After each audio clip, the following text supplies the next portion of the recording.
Good evening all of you.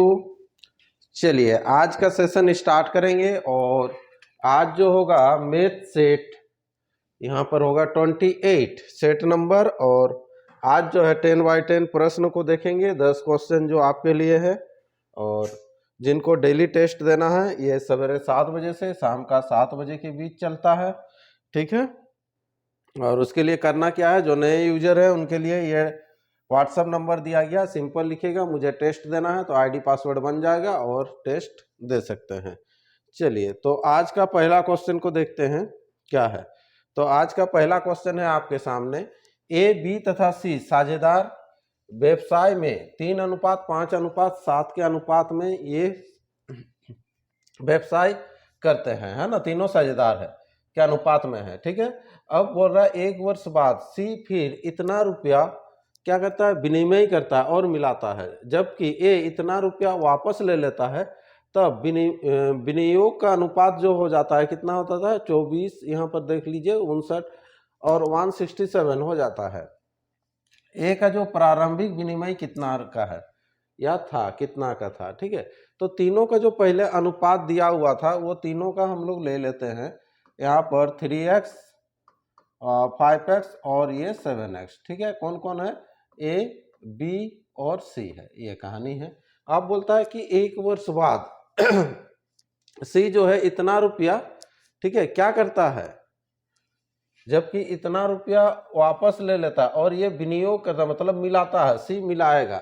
तो सी जब मिलाएगा तो इसके पास हो जाएगा 7x प्लस हो जाएगा कितना, ये 337,600 है ना। और ए क्या करेगा, निकाल लेगा। तो यहाँ पर हो जाएगा 3x माइनस 456 ये 00 होगा। और यहाँ पर जो है बी कुछ नहीं करता तो बी का उतना ही रहेगा, कितना 5x ही रहेगा बी का अपना, ठीक है। तो अब कहानी क्या है, तो तीनों का जो अनुपात हो जाता है 24, 59, 167। अब देखिए तो ए का प्रारंभिक क्या है, तो यही दोनों से ही हम लोग तुलना कर सकते हैं, ये दोनों को लेके भी हम लोग बना सकते हैं ये दोनों को लेके बनाते हैं। तो यहाँ पर पहला ए बाई करते हैं बी, है ना। तो यहाँ पर हो गया, देखिए ए बाई कर लेंगे बी का कितना है 5x और दोनों का जो अनुपात हो जाएगा कितना है 24:59, ये 24:59। इसको जो खाली गुना करने में जो टाइम आएगा और बाद बाकी तो ये आ जाना चाहिए, ये तो अब तो कटेगा नहीं, तो इसको हम लोग गुना कर लेते हैं, ठीक है। 24 बचे हो जाएगा कितना 120 x हो जाएगा और इधर 9 तिया हो जाएगा 27, 5 तिया 15, 16, 17 इतना है 177x माइनस यहाँ पर रहने दीजिए 45600 इंटू 59 ये होगा, ये चला जाएगा इधर, तो इधर होने से ये आपका आ जाएगा ये 7 और कटेगा यहाँ पर 20, 57 है ना। चलिए 57 x इक्वल टू हो जाएगा कितना होगा, ये 45600 इंटू 59 आ रहा ना, ठीक है। उसके बाद आपको करना है, ये कटेगा किसी न किसी से कटेगा, ठीक है। यहाँ पर देख लीजिए 7 का पहाड़ा में 6 कब आता है, 7 8 56 है ना, 8 5 40 और 5 ये 8 से कटेगा, कितना से, ये 8 से कटेगा, ये 8 से कटेगा। तो x बराबर जो हो जाएगा यहाँ पर 9 8 72 हो गया, ये तो 2 0 लगेगा ही, है ना। 8 5 40, 40 और 7 47 तो इतना आ गया। लेकिन आपको निकालना क्या है, ए का प्रारंभिक, तो ए का प्रारंभिक कितना है, ये 3x है, तो 3x के बराबर हम लोग निकालेंगे, है ना। तो यहाँ पर हो जाएगा 47200 इंटू 3 हो जाएगा, तो यहाँ पर 00 ये लगा लीजिए, ये पर हो जाएगा 6, 7 तिया 21, ठीक है, और 4 तिया 12, 13 14, 141600 आंसर होगा, ऑप्शन 141600 ये आंसर हो जाएगा, ऑप्शन डी इसका राइट आंसर होगा, ठीक है। आज का पहला क्वेश्चन है जो कि आपको गुना भाग में ही ज्यादा टाइम लग गया। चलिए नेक्स्ट प्रश्न बढ़ते हैं, अगला क्वेश्चन, क्वेश्चन नंबर 2 क्या है, ए बी सी के मासिक वेतन का अनुपात इतना है, ठीक है। ये भी उसी टाइप से है, यदि सी का मासिक वेतन ए के मासिक वेतन से इतना रुपया कम है, तो यहाँ पर जो है ए बी सी का मासिक वेतन लिख लीजिए, कितना है 235 है, कितना है 235 है। हाँ, अब यहाँ पर क्या बोल रहा है देखो, यदि सी का मासिक वेतन ए के मासिक वेतन से इतना रुपया अधिक है, सी का जो है ए से अधिक है, कितना अधिक है देखिए 3 अधिक है, उसका 5 हो गया, इसका 2 हो गया, 3 अधिक है, तो 3 के बराबर आपको दिया हुआ 1200, कितना है, ये डायरेक्ट भी आप कर सकते थे, 3 के बराबर आपको मिलेगा ये 1200, 1200। तो बी का वार्षिक वेतन क्या है, तो बी का कितना है 3 ही है, तो ये 3 के बराबर भी करेंगे तो हम लोग को कितना 1200 ही आएगा, लेकिन ये मासिक वेतन आएगा, तो वार्षिक निकालना तो फिर 12 से आपको गुना करना पड़ेगा, है ना। एक साल का जब निकालना है तो ये तो एक महीना का है, तो 12 का स्क्वायर 144 और 2 जीरो लग जाएगा, ये आंसर हो जाएगा, ऑप्शन हो जाएगा बी इसका राइट आंसर हो जाएगा। ये क्वेश्चन नंबर 2 है, ठीक है। चलिए छोटा सा था ये। अगला क्वेश्चन पढ़ते हैं, क्वेश्चन नंबर 3 क्या कहता है देखिए, एक टीवी कारखाने में किसी महीने के प्रथम 25 दिनों के प्रतिदिन औसत 60 पीस टीवी सेट उत्पादित होता है ना। माने कोई भी महीना का जो है प्रथम जो 25 दिन है 60 पीस करके बनाता है, कुछ कर्मचारियों के अस्वस्थ होने के कारण, ठीक है, बाकी 5 दिनों का प्रतिदिन 58 पीस टीवी सेट का उत्पादन होता है, ठीक है। अंतिम 5 दिनों का औसत उत्पादन क्या है, अंतिम 5 दिनों का ठीक है, तो 25 दिन का 60 हो गया, बच गया 5 दिन, तो अंतिम 5 दिन का तो सेम वही चीज होगा, इतना घुमा फिरा के दे रहा है, वही 58 ही होगा, क्या होगा आंसर 58 आपको कर देना है ये आंसर, ठीक है। चलिए कुछ नहीं है यहाँ पर, बाकी 5 दिन का दिया हुआ 58 पीस सेट करके, तो पूछ रहा अंतिम 5 दिन, अंतिम 5 दिन भी तो तब तो वही 58 ही होगा, ऑप्शन डी करेंगे। नेक्स्ट अगला क्वेश्चन है, किसी शहर की जनसंख्या में 4% बढ़ती है, परंतु प्रव्रजन के कारण वर्ष में इतना प्रतिशत घटती है, 3 वर्षों के में कितने प्रतिशत की वृद्धि होगी, ठीक है 3%, ये थोड़ा सा आएगा पॉइंट में आएगा, है ना। 3 साल आपको बढ़ाना पड़ेगा, अगर 100 करके ले लेते हैं तो यहाँ पर 100 करके लेंगे तो 4% जो है बढ़ रहा और आधा % घट रहा, तो ले देके आपको कितना 3.5% तो बढ़े रहा ना, ये 3.5% बढ़ेगा आपको, ठीक है। तो 3.5% बढ़ेगा, तो 100 का 3.5% तो 3.5 होता है, 3.5 करके बढ़ेगा, ठीक है। लेकिन कितना साल, 3 साल में, 3 साल में अगर सिंपल भी आप जोड़िएगा, सिंपल भी अगर आप जोड़िएगा 3.5 करके यहाँ पर जोड़ लीजिए, 5 तिया 15, 3 तिया 9, 1 10, 10 10 मतलब 5 होगा सिंपल तरीका से, लेकिन इसमें वृद्धि का फिर वृद्धि होगा, है ना, क्योंकि पहला साल अगर जैसे 100 है 3.5 बढ़े रहेगा तो 103.5 होगा ना इतना, तो फिर अब जब नेक्स्ट ईयर बढ़ेगा तो यहाँ पर क्या होगा 3.5 से थोड़ा सा ज्यादा होगा, ठीक है, एक्स्ट्रा और थोड़ा आएगा। तो यहाँ पर ऑप्शन देखिए, पहला ऑप्शन तो ये तो होगा ही नहीं, 10 है, ये 9 पॉइंट, ये तो दोनों तो होना ही नहीं। तीसरा क्या है, अगर सिंपल बढ़ता तो ये चीज होता, लेकिन इससे ज्यादा ही होगा, तो इससे ज्यादा तो एक ही ऑप्शन आपको दिख रहा है 10.8 दिख रहा है, तो सिंपल सा आपको 10.8 कीजिएगा, ठीक है। ये सब ऑप्शन का भी थोड़ा सा सहारा लीजिएगा जब एग्जाम में आता है क्वेश्चन, ठीक है। चलिए नेक्स्ट, और नहीं तो फिर पॉइंट पॉइंट निकालना पड़ेगा, ए बराबर फार्मूला में निकालना पड़ेगा, P × 1 + R/100 का पावर T, उसका थ्रू से भी कर सकते हैं, टाइम टेकन ज्यादा लगेगा। क्वेश्चन नंबर 5, कमीशन की दर 4% से 5% बढ़ने पर किसी दलाल की आय अपरिवर्तित रहती है। देखिए कमीशन जो है ना 4% से बढ़ा के उसको कर देगा 5% कर देगा, बोलेगा कि चलो तुम्हारा जो कमीशन है 4% है तो अब बढ़ा देते हैं 5% कर देते हैं, 1% बढ़ा दिया, फिर भी क्या बोलता है किसी दलाल की आय अपरिवर्तित रहती है, उसका जो इनकम जो होता है नहीं बढ़ता है। तो नहीं बढ़ने का कारण क्या है कि वो जो वर्क जो कर रहा है, काम जो कर रहा है, उसमें क्या हो रहा है, कमी हो रहा है, क्या हो रहा है, कमी हो रहा है। तो वो कमी प्रतिशत क्या है, अगर उसका दलाल का 1% भी अगर बढ़ा दे रहा तो फिर भी उसको उतना ही मिलेगा, कितना पहले जितने मिलता था, तो कमी तो कितना कम होगा, 1 होगा, लेकिन कितना में 5 में प्रतिशत निकालना है गुना 100, यहाँ पर हो जाएगा कितना %, 20%। तो इस प्रश्न का आंसर हो जाएगा 20%, यह आंसर हो जाएगा। ऑप्शन देखिए, ऑप्शन सी इसका राइट आंसर होगा, ठीक है। नेक्स्ट अगला प्रश्न पढ़ते हैं, क्वेश्चन नंबर 6 क्या है, ये तो बदमाश का नियम से आपको बनाना है ना। चलिए 108 भागा 36 है ना, तो यहाँ पर है 108 भागा ये 36 का क्या करना है, 1/3 जोड़ 1/3 जोड़ 2/5 गुना, है ना, ये पूर्णांक में 3.3/4 है ना, यहाँ गैप दिया हुआ है, 4 तिया 12, 12 3 15, 15 बट्टा हो जाएगा कितना, ये 4। इसको सॉल्व करना है। जहां कटता है पहले काट दीजिए, ठीक है।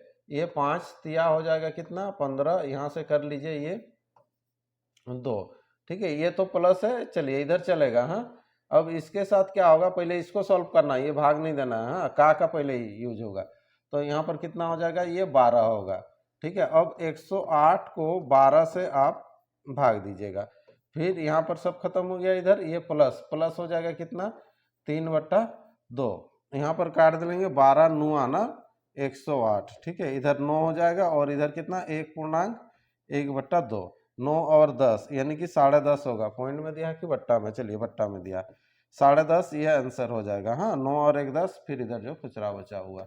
चलिए ऑप्शन डी इसका राइट आंसर करेंगे। ये था क्वेश्चन नंबर 6 है, ठीक है। अगला प्रश्न बढ़ेंगे क्वेश्चन नंबर 7 की ओर। 3 अलग अलग रास्ता के क्रॉसिंग पर ट्रैफिक की बत्ती क्रमशः इतना इतना इतना सेकेंड में बदलती है, ठीक है। तो ये जो है फिर कब बदलेगा, इस टाइप का ये एलसीएम इससे में बहुत सारा क्वेश्चन किए हैं। तो इतना बजे बदल रहा है, फिर नेक्स्ट कब बदलेगा उसको करना है। तो ये जो बदला है 8:20 में, तो नेक्स्ट कब बदलेगा, तो उसके लिए आपको एलसीएम लेना है। किसका एलसीएम लेंगे, 48, 72 और 108। चलिए सिंपल 2 से ही पहले देते हुए चलिए, ये 2 से देंगे तो यहाँ पर हो जाएगा 24 होगा, ये 36 होगा, ये कितना होगा 54 होगा। फिर अगेन 2 से ही देते हैं, 2 से देंगे तो ये 12 होगा, ये 18 हो जाएगा और यहाँ कितना हो जाएगा 27 हो जाएगा ना। चलिए फिर 2 से तो यहाँ पर 6 हो जाएगा, ये 9 होगा, ये 27 होगा। फिर 3 से दीजिए, 3 से होने से 3 दूना 6 होगा, 3 तिया 9 होगा और 3 9 27 होगा। फिर 3 से देंगे तो ये 2 रहेगा ही, इधर हो जाएगा 1 और ये 3। चलिए तो एलसीएम बराबर जो हो जाएगा, एलसीएम बराबर कितना होगा, यहाँ 2 गुना 2 गुना ये 2 को भी ले लेते हैं, चलिए 4 ठो 2 हो रहा है। हाँ, और 3 कितना ठो हो रहा है, 3 3 ठो हो रहा है। हाँ, चलिए यहाँ पर हो जाएगा 27 और 2 दूना 4, 4 दूना 8, 8 दूना 16, तो यहाँ 16 गुना 27 यहाँ पर कर लेंगे, ठीक है। चलिए 16 27 को गुना कर लेते हैं, 6 7 42, 2 6 दूना 12, 12 और इधर हो जाएगा कितना 4 16, ठीक है, और 27 इधर 2 3, चलिए 432, तो यहाँ पर क्या होगा 432 सेकेंड होगा, 432 सेकेंड हुआ, क्योंकि ये सब सेकेंड में दिया हुआ था। 432 को कीजिए भाग दीजिए 60 से, तो 60 से जैसे ही भाग देंगे 6 7 होगा 42, 6 7 42, 42 मतलब 420 है ना, तो 7 मिनट हो गया, 6 7 42 और बच रहा कितना 12 बच गया कुछ रहा, तो 7 मिनट 12 सेकेंड ये होगा, है ना। तो फिर कब बजेगा, 7 मिनट 12 सेकेंड बाद बजेगा, तो यहाँ पर आपको 7 मिनट 12 सेकेंड ऐड करना है, ठीक है। चलिए तो इधर तो 12 ही होगा, इधर कितना हो जाएगा 27 होगा और इधर 08, 8:27 12 सेकेंड होगा, 8:27 12 सेकेंड। ऑप्शन बी करना है, क्या करना है, ऑप्शन बी इसका राइट आंसर हो जाएगा। सिंपल तरीका से बनाना है आपको, ठीक है। चलिए नेक्स्ट प्रश्न बढ़ते हैं, अगला क्वेश्चन, क्वेश्चन नंबर जो होगा 8 होगा। 8 क्या है, निम्न में से कौन बढ़ते हुए सही क्रम में है, बढ़ते हुए क्रम में कौन है, ठीक है। किसी को भी एक लिख लीजिए, उसके बाद देखिए कि वो क्रम सही है कि नहीं। तो यहाँ पर 5/7 है, 9/11 है और 7/8 है, ठीक है। डिफरेंस देख लीजिएगा, यहाँ पर 1 का डिफरेंस है, इसमें 2 का है, इसमें 2 का है। तो ये जब 2 का डिफरेंस है तो ये तो सही है, ये दोनों में कौन बड़ा है, ये बड़ा है, ठीक है, क्योंकि जो बड़ा रहता है वो बड़ा होगा, डिफरेंस अगर समान हुआ तो, ठीक है। तो ये दोनों में बड़ा हो गया कौन, ये बड़ा है। अब ये दोनों में चेक करना है, ठीक है। तो यहाँ क्रॉस गुना कर लीजिएगा, ठीक है। तो 9 8 यहाँ पर हो गया 72, 11 7 77, तो यही बड़ा है, पहला वाला ही आपका सही हो जाएगा, आंसर ए हो जाएगा, ठीक है। क्रॉस गुना करके भी देख सकते हैं। इसके साथ भी अगर क्रॉस गुना करेंगे तो देखिए 8 5 40, 7 7 49, तो ये बड़ा हो जा रहा है ना, क्रॉस गुना करके भी चेक करना है आपको, ये कीजिएगा। नेक्स्ट अगला प्रश्न बढ़ते हैं, क्वेश्चन नंबर 9। एक होल की लंबाई उसकी चौड़ाई का 4/3 है। एक होल है जिसकी लंबाई जो है उसकी चौड़ाई का कितना है, 4/3 है ना, चौड़ाई का 4/3 है। तो चौड़ाई आप ले लीजिएगा कितना, 3 ले लीजिए, तो ये लंबाई हो जाएगा 4, है ना। चलिए इस तरह से कर लीजिए, लंबाई चौड़ाई हो गया। अगर होल का क्षेत्रफल 300 वर्ग मीटर हो तो लंबाई और चौड़ाई का अंतर क्या है। तो इसका जो क्षेत्रफल, तो क्षेत्रफल कैसे होगा, लंबाई गुना चौड़ाई। तो यहाँ पर हो जाएगा 4x into 3x equal to दिया हुआ है कितना, 300। तो ये दोनों का अंतर क्या होगा, तो दोनों का अंतर तो x ही है, तो x के बराबर आपको निकालना है, ठीक है। इसको काट लीजिए, जैसे ही काटेंगे तो यहाँ आपको 100 दिखेगा, 4 से काटेंगे तो यहाँ पर कितना हो जाएगा, 25 होगा। तो इधर x² इक्वल टू 25 हो गया, तो x बराबर कितना हो जाएगा, सिंपल है 5, और यही निकालना है क्योंकि इसका जो अंतर होगा देखो x का अंतर हो रहा है, ठीक है। तो ये 5 आंसर हो जाएगा, 5 मीटर कर लीजिएगा, नहीं है ऑप्शन इसमें होगा, उपयुक्त में से कोई नहीं, ऑप्शन डी करना है। क्या करेंगे, ऑप्शन डी। नेक्स्ट प्रश्न बढ़ते हैं, अगला क्वेश्चन है क्वेश्चन नंबर 10। एक सिलेंडर जिसका अर्धव्यास त्रिज्या है 80 सेंटीमीटर तथा ऊंचाई जो है 20 सेंटीमीटर है, उसके संपूर्ण पृष्ठभाग के क्षेत्रफल का अनुपात क्या किए, है ना। तो उसके संपूर्ण क्षेत्रफल का और पृष्ठभाग के क्षेत्रफल का अनुपात निकालना है, ठीक है। देखते हैं, एक सिलेंडर होगा, ये एक सिलेंडर है जिसकी त्रिज्या दिया हुआ है ना, यहाँ पर जिसका अर्धव्यास दिया हुआ 80 सेंटीमीटर, ठीक है। चलिए ये हो जाएगा 80 सेंटीमीटर, है ना। और ऊंचाई दिया हुआ कितना, ये ऊंचाई दिया हुआ 20 सेंटीमीटर, हाँ, ये ऊंचाई दिया हुआ 20 सेंटीमीटर, ये दिया हुआ। तो इसका संपूर्ण क्षेत्रफल, तो सबसे पहले इसका संपूर्ण क्षेत्रफल निकालेंगे। तो संपूर्ण क्षेत्रफल के लिए इसका फॉर्मूला क्या होता है, सबसे पहले वो जानिए, ठीक है। तो ये जो बेलन जो बना है कैसे बनता है, पेपर को मोड़ के भी आप फोल्ड करके बना सकते हैं, ठीक है। तो यहाँ पर इसका जो नॉर्मल जो क्षेत्रफल आएगा 2πRh होगा, ठीक है, 2πRh होगा प्लस, ठीक है, संपूर्ण जब करेंगे तो 2πr² होगा, πr², आगे में 2 लगेगा, हाँ 2πr² करना है क्योंकि ऊपर एक ढक्कन लगेगा, नीचे एक ढक्कन लगेगा, ये 2πr²। ये हो गया उसका संपूर्ण पृष्ठ का क्षेत्रफल, ये संपूर्ण का हो गया। कैसे, देखिए यहाँ पर ये तो एक नॉर्मल जो है पेपर को मोड़ दीजिएगा, ये होल रहेगा, दोनों तरफ से होल है, मान लीजिए नॉर्मल पेपर को मोड़ देते हैं, ठीक है। तो पेपर का जो क्षेत्रफल क्या होता है, लंबाई गुना चौड़ाई। तो ये जो है, ये जो चौड़ाई है ये 2πr होता है, ये वाला ये फोल्ड होगा, और ये ऊंचाई तो h ही रहेगा, इसीलिए 2πRh, है ना। और इधर एक ढक्कन लगेगा, ये इधर से क्लोज होगा, इधर से क्लोज होगा, तो एक ढक्कन का क्षेत्रफल होता है πr², 2 ढक्कन लगेगा तो 2πr², ठीक है। ये हो गया संपूर्ण पृष्ठ, ठीक है। और पृष्ठभाग बोल रहा है मतलब वक्र पृष्ठ का क्षेत्रफल ऊपर, तो वक्र पृष्ठ का क्षेत्रफल यही होता है 2πRh होता है, ठीक है। अब ये दोनों का अनुपात निकालना है आपको, ठीक है। देखते हैं, यहाँ से आप कॉमन ले सकते हैं, 2πr कॉमन ले सकते हैं, तो यहाँ पर क्या हो जाएगा, h + r होगा, और इधर तो वही रहेगा 2πRh, हाँ, ठीक है। मान बैठाएंगे, दोनों का मान दिया हुआ है, उससे पहले जो कटता है काट दो, ये 2πRh काट दो, यहाँ पर इसको काट दीजिए, ठीक है।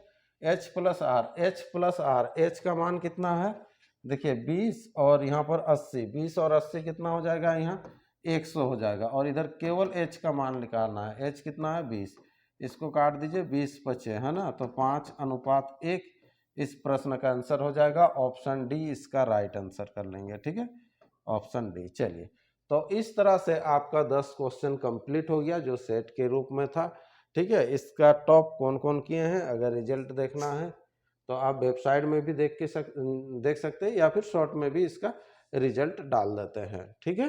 तो चलिए, तो आज का सेशन में ये 10 प्रश्न था। नेक्स्ट एक नए सेशन के साथ आते हैं, और हर दिन आपको ये टेस्ट के रूप में मिल रहा, ठीक है। तो चलिए आज का सेशन को यहीं रखते हैं, फिर एक नए सेशन के साथ मिलते हैं।